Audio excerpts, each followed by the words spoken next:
Oh, welcome everybody to Anxiety Simplified Podcast. I am Joanne Williams, and we are here to share some compelling strategies. An interesting one today. Some of these are from my 30 years as a mental health professional that I've used with great success with my clients that I hope you can use and help you to make your life just a little easier, happier, and give you more confidence. And today I have a special guest, Dr. Lindsey Brooks. And she is a sex therapist that I'm going to introduce just in a minute, but listen up. Dr. Brooks has her Ph.D. in counseling, psychology, and is a certified sex therapist turned sex educator and has been providing therapy though for individuals since 2005. And she is thrilled now to be bringing her knowledge beyond the therapy office into her sexual empowerment school, where she teaches women how to build their own sexual self-knowledge, develop pleasure positive mindsets, and learn sexual communication skills through her online workshops and resources. And we're going to tell you more about how to find her because I think this is really interesting. And so welcome, Lindsey. Nice to have you here. And this is such an important subject that I'm really glad we're having this because in my generation, it was so taboo, to talk about sex. So I'm really glad we can speak openly about this as women. And I'm always glad to be able to share, find ways to have women express and feel more empowered. So I feel like this is just another way how to do this for sexual ways. So really nice to have you here. And please just share what you feel like is important for us to understand or how you got started, however you feel like Sure. you'd like to start here. So welcome. Yeah. Well, thank you so much for having me. I really appreciate it. And I know, like you said, it's a taboo topic. So it might be something, you might be reluctant to have a topic to cover. So I really appreciate you saying, oh, you think it's important and you want to raise It's visibility important. about it. Yeah. Good. Yeah, so kind of how I got started in this work, I started as kind of a general therapist, seeing kind of the whole range of things that we all see as therapists. And then I found over time, as I specialized in working with like culturally and sexually diverse folks, I was talking more and more about sexuality, about like kind of figuring out who I am sexually and sexual identity. And then I discovered as people were coming to me for support with those type of things, they thought, okay, maybe she's safe to talk about actual sex with and what my sex life is like. And so I just discovered naturally people I think were drawn to me and felt comfortable talking about those things with me. And I started to really see the connection between, mental health and sexual health and thought, okay, I'm comfortable talking about this, but I haven't had enough training. So I really wanted to get more knowledge and decide to get certified in sex therapy and go deeper into that world. And so I really enjoyed supporting, especially women, one on one with, getting more in touch with their sexuality, letting go of sex myths, letting go of sex negative mindsets, and finding out like what sexual empowerment means to them. So kind of the Good. next step in that journey is wanting to take it beyond just the one on one and that kind of fill in that gap of sex education that so many of us have.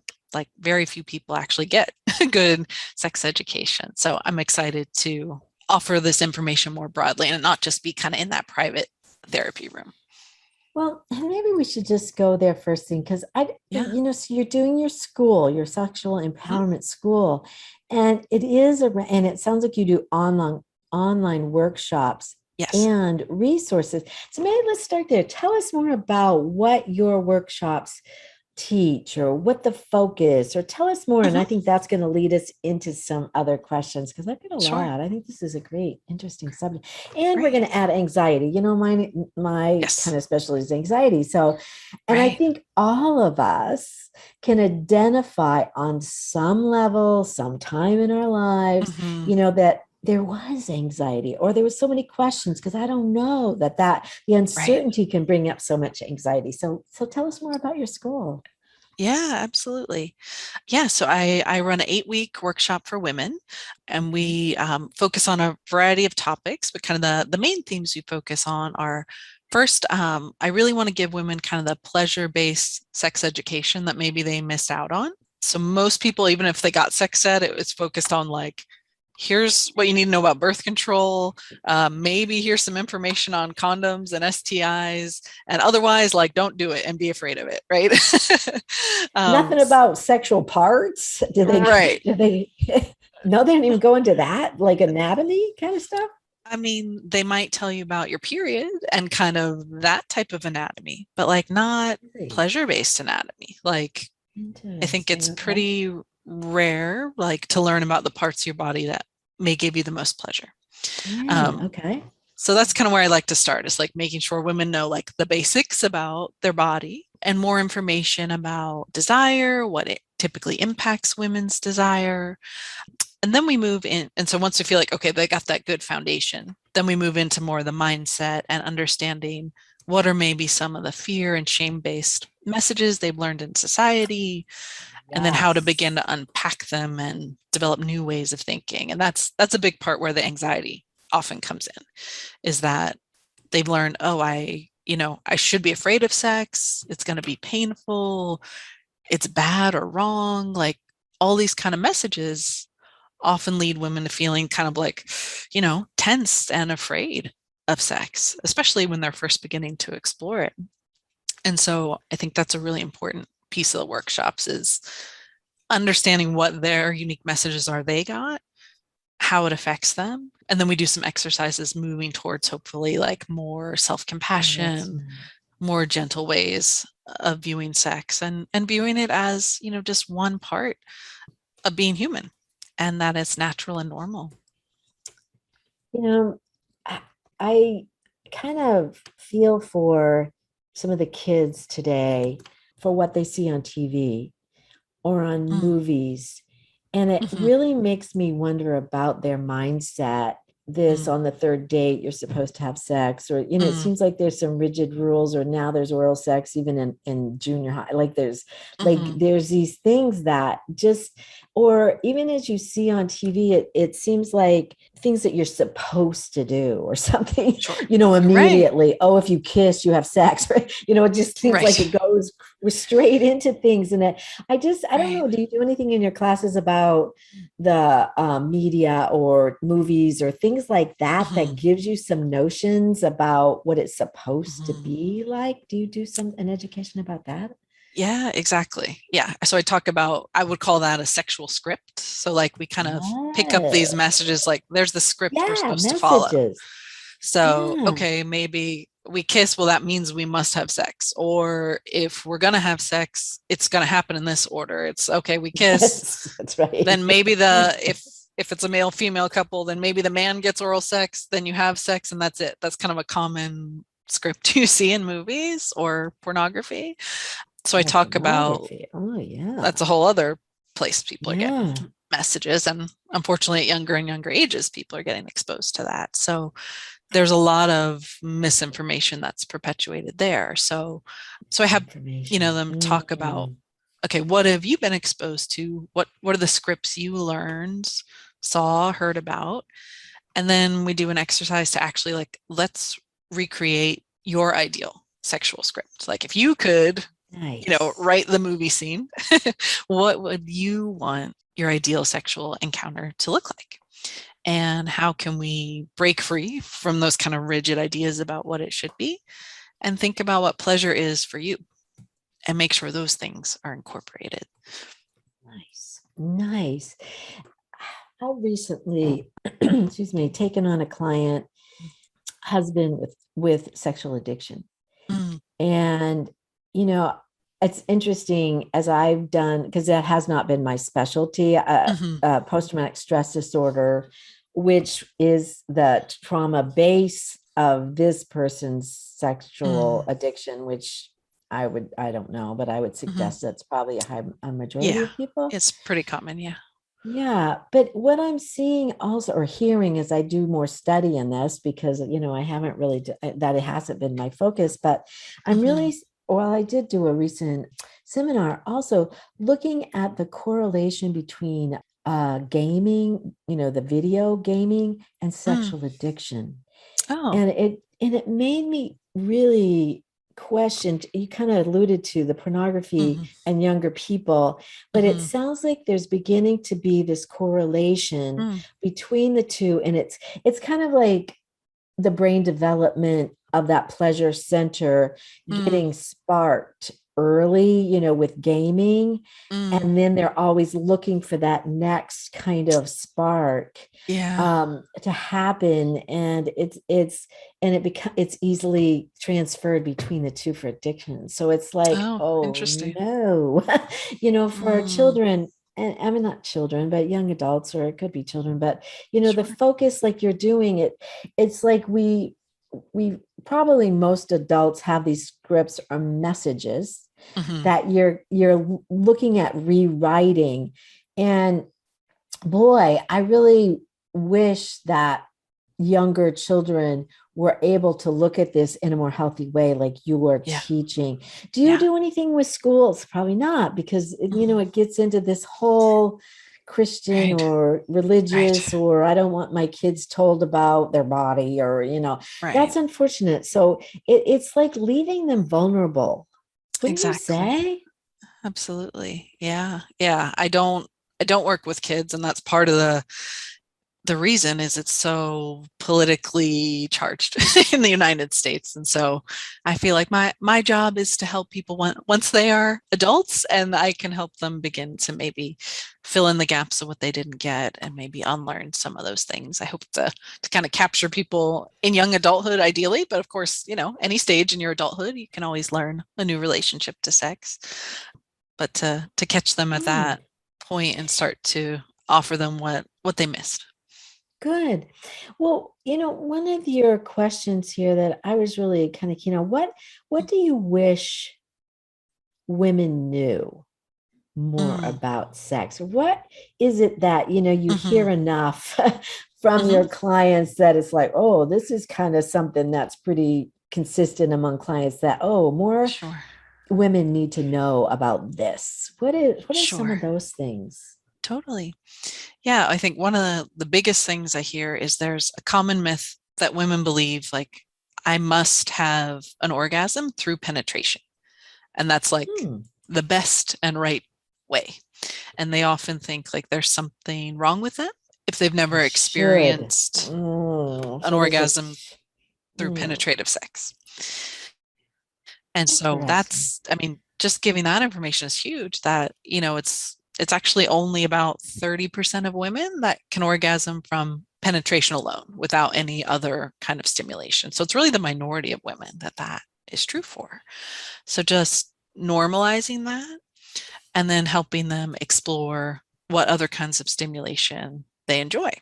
And then that kind of goes into the second thing of that I often hear women, either they haven't ever explored masturbation or explored their bodies, or if they have, they still have a lot of shame and like discomfort with it. So I really encourage women to work through whatever those maybe fears are that they have about that, and view that as like, this is the best way you can get to know your body and know what you enjoy and what gives you pleasure. And then you can bring that into a relationship with a partner. It's like, how are you supposed to even know maybe what you want to experiment with or enjoy if you haven't even done it by yourself? So I think those are the two biggest things off the bat that come to mind. I'm kind of a child of the 70s. Hmm. There was I think a lot of kind of a sexual expression that Mm. was more allowed, and well, 60s too, maybe, than the Mm. 50s and 40s, so it's Sure. more of a kind of an expansive time. I was trying to remember this movie, and I think it was Fried Green Tomatoes. Oh yeah. Do you remember that movie? Uh-huh. And Uh-huh. Tawanda or whatever, but Yeah. they were having the sex groups, or they were having the women groups and looking at themselves. I Oh just yeah. was thinking about that, that I think I don't know if this is a generalization, so maybe I'll Mm. just say it, and then you can tell me. But Mm. it seems like there has been a lot of shame brought on to women, especially Mhm. around sexual acts. Mhm. And I think it is probably done for protection from getting pregnant. Mm. Mhm. That was Mhm. kind of the deterrent, don't do this because of Sure. that. But Sure. is that kind of the same kind of like maybe we should talk a little bit more about these Mm, shame-based things and anxiety, because if you see that that is still kind of promoted, I don't know what the word is for mhm, that, but mhm. that is somehow this is wrong. Right. Maybe you can just share some things that would help some listeners to feel better about what they're doing. And you called it Mhm, normalize. I think that's nice. mhm, That there isn't any, and I call them shoulds. Don't should on mm. yourself. Yes. That this or that is wrong about whatever, and learn some ways, like Mm, I like the pleasure mindset. What mhm, more can you do? But can you talk about shame a little bit more, or what you do mhm, hear from your women in your mhm. groups about Yeah, shame? absolutely. Yeah, it's interesting. I feel like we're in a really weird place in our society where there's two very like dichotomous things, I Mm. think women hear. Like there's a lot of messages about like you should protect, your sexuality. You should protect your virginity. Depending on maybe your religious or cultural values, there may be a strong emphasis still on wait until marriage and you are wrong or bad or impure if you have sex Oh, before marriage. that sounds religious, Yeah, so that can be right? a religious piece. But Okay. I think for some people it goes even beyond religion of just like Okay. women are supposed to kind of be the gatekeepers somehow of sex. And it's like just thinking Okay. about the idea of virginity, right? Like you are giving something up if you have sex. Like what are we giving up? It's just a new experience. There isn't actually anything that is lost, right? Like Well, there's that this sounds idea of you're Victorian. mhm, I mean, a long time ago. right. Wow. But I think it's still very embedded in US Really? culture. So Okay. there's a lot of that of like, are you going to be the good girl who Oh, yeah. protects your virginity? And then I also hear like this other extreme of on the other side of, well, you should be the fun sexual girl, and yeah, you should have hookups, and you should definitely have sex by the third date, and you should, shave all of your body hair, and you should look like this. And there's a lot of, expectations that you should be sexual. And I hear women grappling with like, I've heard maybe some of this from my family or religion or society at large, but then maybe I've heard some of these expectations from my peers or media. And how do I decide what's right for me? Yeah. What do And I you think it's recommend? What do you say to that? Because that's mhm, really a key for young women mhm. grappling with these two sides. Right, right. Well, first of all, I say like it's not black or white. Like let's break out of that Okay. black and white thinking because that kind of puts One us or the into other. you're the good Yeah. girl or the bad girl, Yeah. the virgin or the whore, right? And so Yeah. let's just let go of that to start with of like, humans are nuanced and complicated and it's not good or bad. It's pleasure is a normal part of the human experience. So trying to reframe that as a starting place and then helping them explore what are your values. We each Oh, have our the own unique values. set of values that can Mm. guide your sexual decision making. Ah. And so instead of just like, oh, okay, I'm going to accept this script over here, I'm going to accept this script over here, what for me feels right? And that's very unique for every person. I don't advocate for like everyone should do this or should do that. I don't give them new shoulds. I want to help like We don't need let's new shirts. no let's let go of that and figure out, for me it's like if you are making choices that are not based from fear, not based from shame, and you are giving yourself permission to explore pleasure, whatever that looks like for you. If it's right to do that after marriage, if that's right to do that when you're in a relationship, if that's right to do that with someone you're just having fun with, but you feel really safe and comfortable with, all of those are great. And let's explore what those could look like for you. And that's what I wonder, exploratory, and I think that a lot of times with teens, I mean, that's their years, for Mm-hmm. exploring life, checking this Mm, out, even identity, sexual identity, a right. lot of times even can be in their teenage years, Mm-hmm. and not to be, I like not fear or shame, Mm-hmm. it's like Mm-hmm. exploration, because I think I think in many ways that is a good time to do it safely, of Mm-hmm. course. But to be able to explore who am I now, in this relationship, or Mm-hmm. that type of relationship, and that Mm-hmm. there isn't true judgments, heavy judgments on Mm-hmm. those either way. Because I think as we get older, we get in Yeah. ruts and more rigid, and Mm. we're probably not going to do some of those things we may wish we did. Uh, And I think you uh-huh. can get away with some things a little bit easier when you're younger, Sure. to be able to try some of these things out, especially college years. I mean, it just seems like you're free finally, Mm-hmm. and it might be some times for the exploration. Mm-hmm. Yeah, absolutely. I love that. Like to have that more just kind of open, this it is okay for me to explore. There's nothing wrong or bad about exploring. And that exploring can look like whatever you feel ready to explore. It doesn't have to be, I have to be pressured to, I'm in college now, so I must do it in a certain way. It's Right. Yes. what are you interested in exploring? What feels Right. within your comfort zone to start to explore? That's perfect.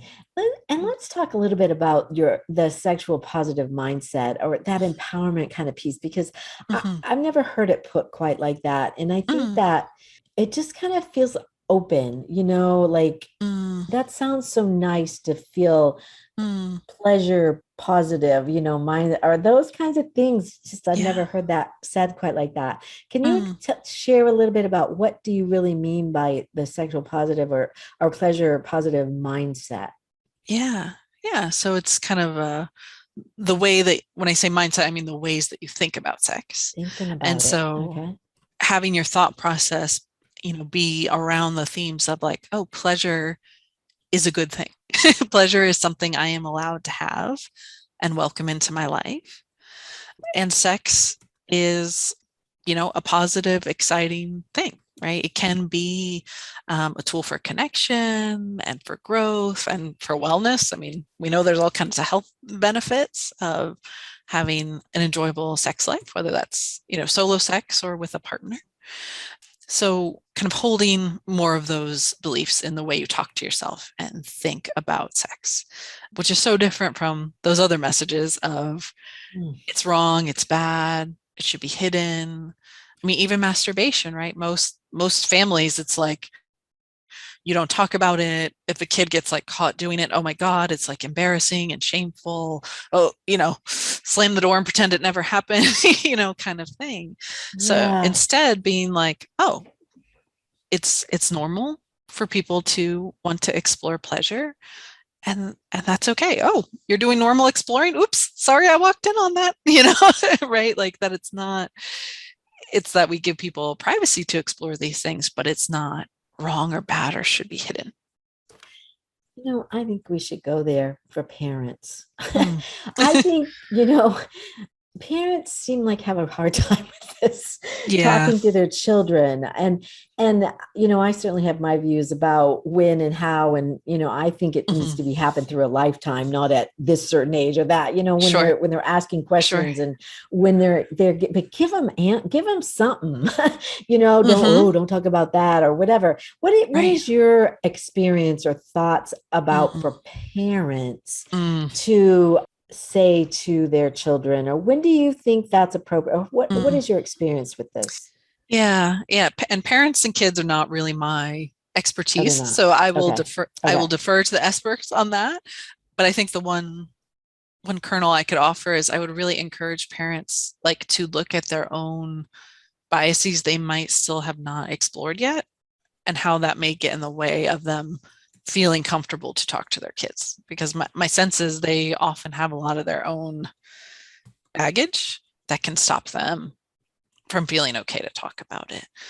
So I'd recommend doing your own work first. And then, there's a lot of great books and resources that are out there now that There are, are. I will defer to those experts, but to explore those and think about, what are the, like you said, the different age appropriate conversations I could have throughout the Yeah. kids' lifetime with them.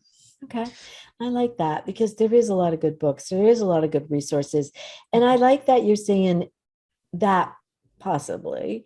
Mm, The parent is not having the talk mhm, with them about sex because of their own kind of fears or hangups or shame around it. right. And the more they can feel open and explore their own or be Mm, comfortable with their own sexuality about these issues. But I like that you said about values also. I mm, think people, families have values, similar values yeah. that are Yeah. important.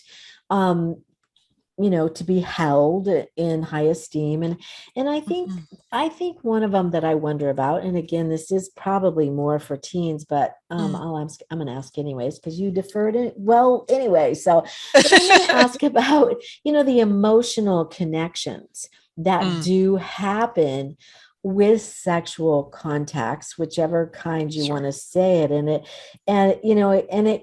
even in junior high, of the flirtation, or Mhm, and boundaries about what is okay to say no and yes mhm, to. And mhm, those kind of things, I think they start in early mhm. tweens even. Sure. And having confusion about that. Or maybe we could refer even teens, if they wanted to books or things that might help them, or Mm, questions to ask their parents or help their parents mhm. even with this talk. I don't know, do you have any thoughts about Yeah. kind of any or all of that, the emotional connections that Mm, that are important with sexual contacts, or ways to mm, look at this in some healthier way, even in younger kids as they mm, look at this in their mm, life? mhm. Yeah, I mean, I think maybe, as the adult trying to talk with them about this, them letting them know, I think, especially as a teen, it is really hard to separate emotions from sexual interaction. I think some people, as they get more experienced as adults, it is okay and comfortable for them to have casual sex, but I think that's extremely hard the younger that you are. So just talking about, it would make sense if you're starting to explore sexuality at a younger age that you're going to develop strong attachments with people, and that could put you at risk for feeling emotionally hurt. Deeply. So wanting to, yeah, definitely. Yeah. Yeah, so helping them think through, okay, what feels okay for them as far as that level of emotional risk? What are their values at that age? Mhm. And I would just say also, I'll add to that. I think with younger kids, we're not talking adult. Well, it could be with adults. I shouldn't say that. That Mm, no is okay. No is a really important yeah, word that yeah. needs to be learned. It's a boundary that somebody, when you start to feel cringy or something, and that's what your emotions are telling you, that this doesn't Hmm. feel right. This isn't right for me. And it's not Yes. wrong. And it's just like, notice what your emotions are Mm, telling you, because they're telling you something for a reason. And yes. usually, if you don't listen, that's when you're going to maybe feel sorry you did something. And that's when the guilt or the shame Mm, or whatever. So mm, listen to your emotions about this. And it's okay to say mm, no. What do mm, you say about that in your class, about boundaries, or mm. saying Yeah.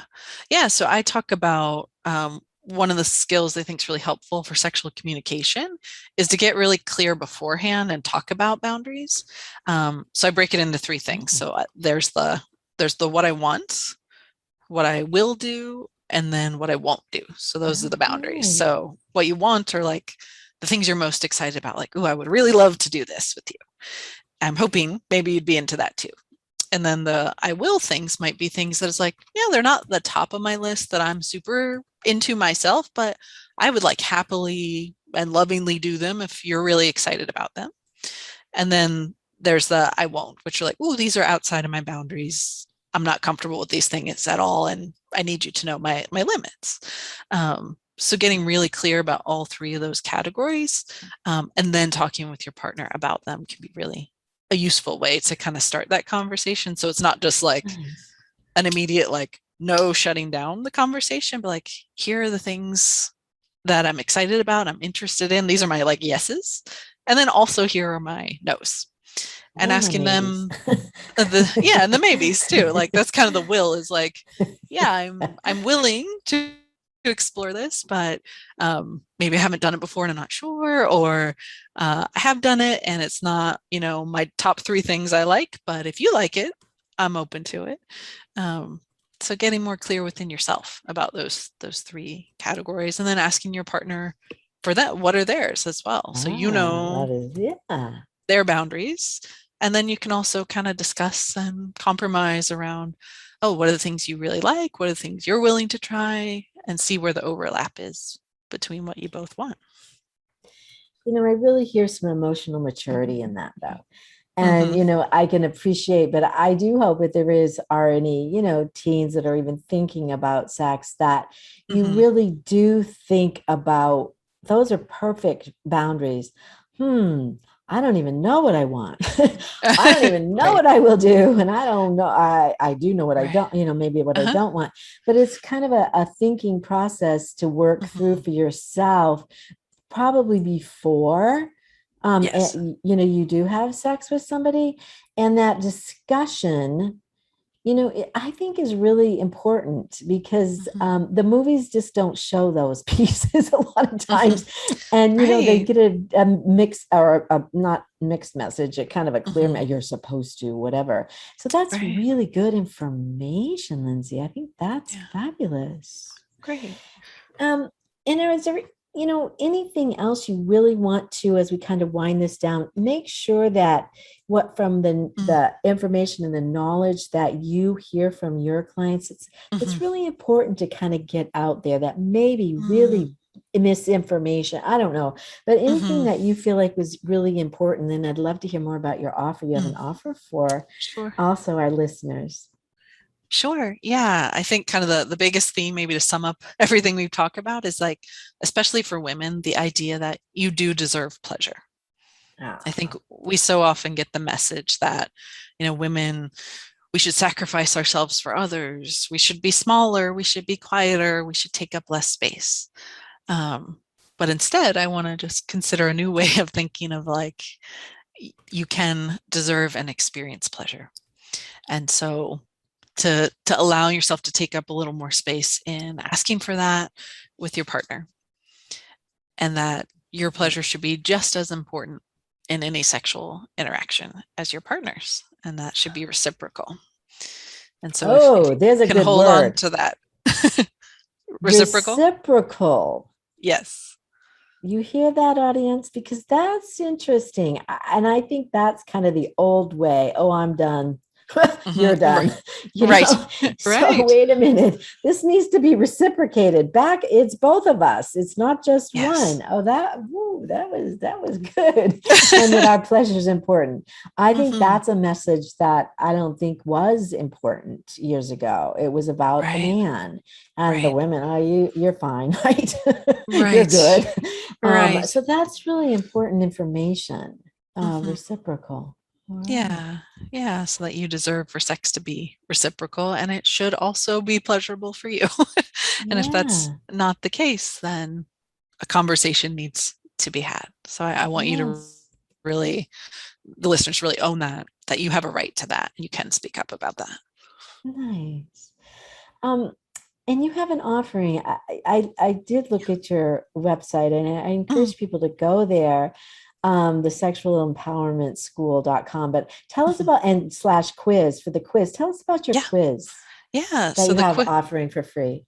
yeah, so the quiz is a great place for anyone to get started. If you're listening to this conversation and thinking, "Ooh, maybe could use a little more help being empowered, but I have like no idea where to start," the quiz is a great starting point. So it's like a quick, I think it's 8 questions. It'll take you probably less than 5 minutes to take, and it will help you figure out what is the thing that's getting in your way of feeling more empowered.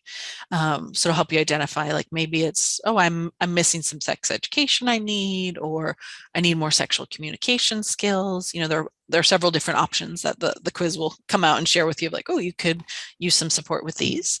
And then it'll give you a tip for how to get started with whatever, the area is that you could benefit from a little more work and support with. So it'll give you a tip and then also a resource. So it's a great way to identify, Nice. okay, this is the first step I should take, and then here's a resource where I could begin to explore it. So that's free. And like you said, it's sexualempowermentschool.com/quiz. So you can go there and check it out today. And then, if you're ready to kind of go beyond that and really actively work on this, the waitlist is open for my next round of the workshop. So you can go, I think it's sexualempowermentschool.com/waitlist, and you can go ahead and sign up for that if you're interested in the 8-week workshop series that we talked about, where you really dive deeper into, learning more pleasure-based sex education, working on your sex positive mindset, and then building those sexual communication skills. So kind of covers that full range. So hopefully you'll feel like, okay, I've got all the skills I need to go out there and feel more empowered in whatever I decide that looks like for me. That's great. And it is mainly for women only. Mm-hmm. Yeah, it's for women. I say women and vulva having people. So I, certainly I'm open to people who, may not identify as a woman. I want to, Right. embrace gender diversity, certainly. But, the content is really focused towards people who have vulvas, who've probably been kind of socialized in the world as a woman. But if you do not identify as a woman, there's also space for you and welcome you in the group as well. Oh, that's nice, because Yeah. I do think that's getting more open to, and looking at even transgender and all those kinds of things that are complicated emotional issues, and then you had sex on top of it. So, I mean, Right. it is just, there's a lot to that. So I'm glad you offer that. That's wonderful. Oh. I bet you've got some interesting testimonials from your class. That would be interesting to hear more about, because I bet people get a lot of really deep intimacy building skills. So you're also allowing for that vulnerability to be shown. Yeah. And I bet that's really part of that empowerment. I bet that's just a wonderful course. Definitely. Good for Yeah. you. Yeah. The community, I think, is a big part of it, of people feeling Is safe it? Yeah. to feel vulnerable together in exploring these things. So that's really part of why I like doing it in a group setting, because there's something more I think you can get out of it than just one-on-one work. And they could also do one-on-one work with you, though, if they would like to maybe start there. Yeah. And if the workshop sounds, I'm a little too scared for that. Yeah, sure, I can start maybe talk to you about. Yeah, good for you. That's really interesting. Well, thank you for being here. Thank you so much. We all learned a lot today, didn't we, Ani? Thank you for having me and for being so open, and for you being, so comfortable and welcoming. You helped me feel at ease to talk about it too. So I appreciate that. Good. Oh, so glad to have you. Thank you for being here. So, audience, this is by no means a replacement for any therapy or any kind of medical attention if you ever need it, or, therapy needs. Always reach out, please, and take care of yourself. And I want to thank all of our listeners for being here, but please support us at our podcast by rating, reviewing, and subscribing. We always appreciate that. And I want you to remember to use and practice what Dr. Lindsey told us today, as these skills, to bring them into your life, or share them with someone. You've got some really good skills. Listen to this again about those boundaries. Listen again so that you can bring more joys into your life. That's what this is really all about. Or you can always go to anxietysimplified.net for hearing more about how to get a certified emotional support animal or psychiatric service dog today, that also can bring more joys into your life. Thank you. Bye for now.